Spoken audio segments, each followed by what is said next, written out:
Welcome back, welcome back, welcome back mga isko at mga iska. Ngayong araw po ay grand demonstration po ng aming mga practice teachers dito sa aming school sa Magsaysay Elementary School, Lawang, Northern Samar.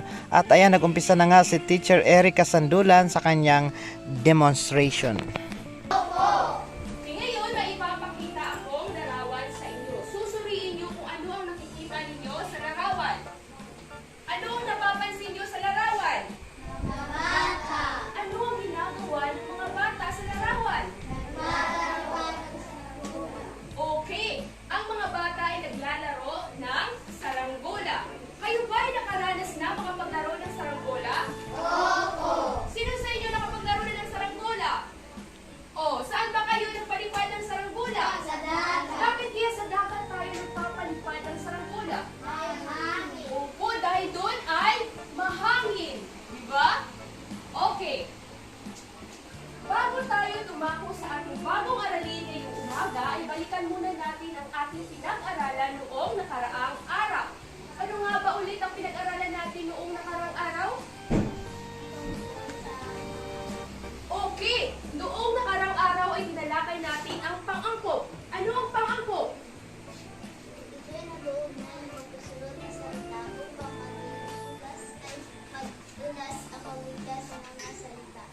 So ngayon, nagtanong ako sa inyo. Handa na ba ang lahat? Okay. Sa 3 araw na wala tayong pasok simula noong Biyernes, Sabado at Linggo, ano ang inyong ginawa? O ano ang iyong pinagkaabalhan? Okay. Nagbasa ng ano? Okay, nagbasa ng libro. Ano pa? Sino nagbasa ng libro? Sino? Okay, si Emily. Ano pa ang ginawa ninyo? Naglinis. Ano ang nilinis nyo? Naglinis ng bakuran. Sino naglinis ng bakuran? Ha? Glory Jane.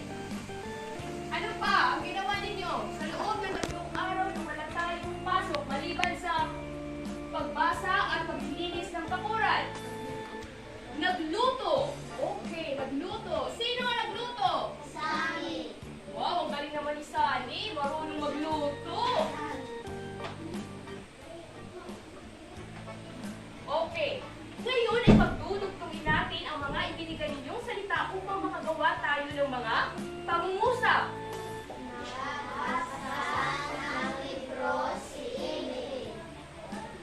Ang pangalawa naman.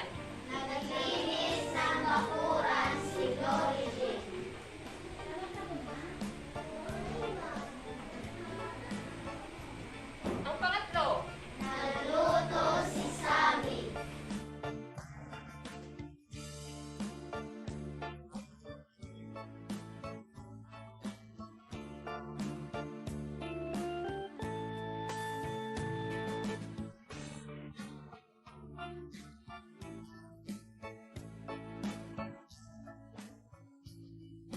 Okay, tapos dito naman ang pangalawang grupo, o pangalawang pangkat. Ayusin ang linya, ayusin. Ngayon, may inihanda akong 2 bilog dito, o pakihawak. Ang gagawin nyo ay, may inihanda ako dito 5 pangungusap na may salungguin.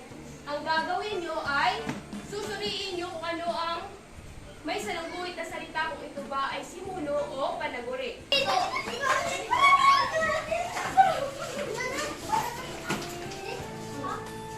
Ang may salungguit na salita ay malakas na pinalakpakan. Ano yan? Simuno o panaguri? Sino nakakuha ng tamang sagot? Okay. Ang pangalawang pangkat nakakuha ng tamang sagot. Nalilipad-lipad sa gitna ng daan. Papagat-pagat.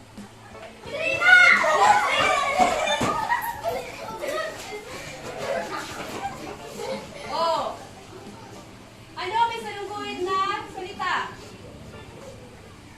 Nagbibenta ng puto. O ano yan? Panaguri, simuno.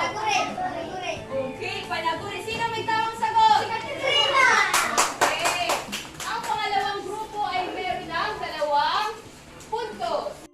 Ayan mga isko, mga iska, tapos na po ang grand demo ni Teacher Erica Sandulan at ayan, naging matagumpay po ang lahat. At syempre ang pinaka-importante sa lahat, natuto ang mga bata at nag-enjoy sila sa kanilang talakayan ng kanilang buong klase. Ayan, sa ngalan po ng pamunuan ng Magsaysay Elementary School, kami po ay buong galak ng bumabati sa matagumpay na grand demonstration ng aming student teacher na si Teacher Erica Sandulan at ng kanyang mga kasamahan na sina Teacher Pinky Sarbito, Teacher Amy Derigla at Teacher Annalie Baluyot. Ayan, pinasasalamatan din natin ang pamunuan ng UEP Lawang, University of Eastern Philippines Lawang Campus sa pagkakataong makatulong kami na mahasa o mahubog ang mga kasanayan at kakayahan ng ating mga magiging guro sa hinaharap.